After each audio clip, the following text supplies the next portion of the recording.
Hello বন্ধুরা, সুপ্রভাত। তোমরা সবাই কেমন আছো? আমি ভালো আছি। দেখেছো রোদের কি অবস্থা? আকাশটা দেখতে খুব ভালোই লাগছে। দেখো, বলো, চারিদিকে ঝলমলে আকাশ, রোদ। আর একটু পরে দেখা যাবে তার তেজ কত। শুরু হয়ে গেল রোদের তেজ, তাপ। আজও মনে হয় 43 ডিগ্রি ছাড়িয়ে যাবে।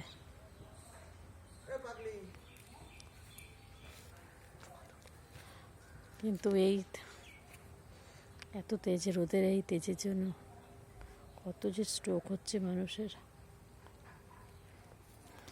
আমার জানাশোনা 2-3 জনের স্ট্রোক হয়েছে, মরণাপন্ন। এখন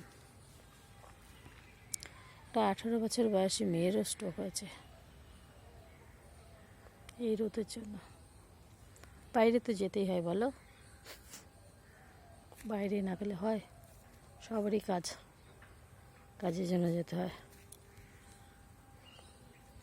কি প্রচণ্ড রোদের মধ্যে আমার ছেলেকেও বেরোতে হয়। একটা কাজ শিখছে, এসি, ফ্রিজ আর কি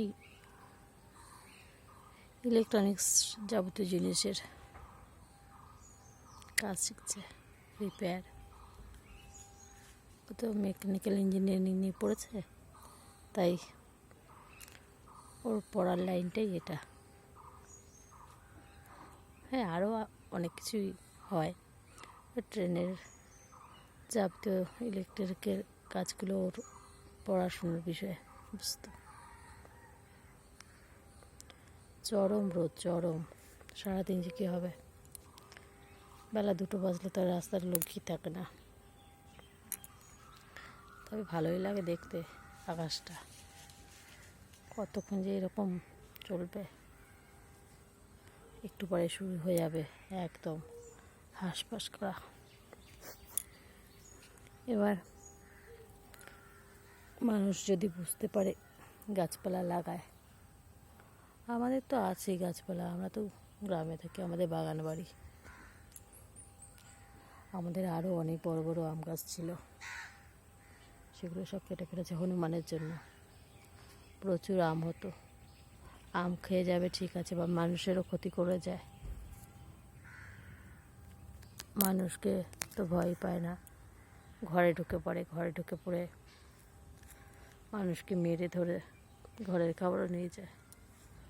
এই জন্য আমাদের শ্বশুরমশাই সেই সব গাছপালা লোকতেই কাটিয়ে ফেলেছে।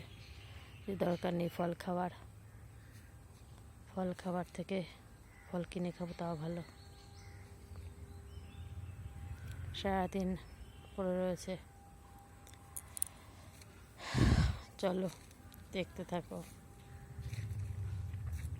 সারাদিনের ভিডিওটা,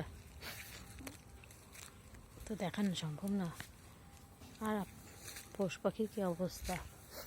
আমাদের বাড়িতে 2টো কুকুর আছে, কুকুরগুলো একদম চরম বিভৎস অবস্থা।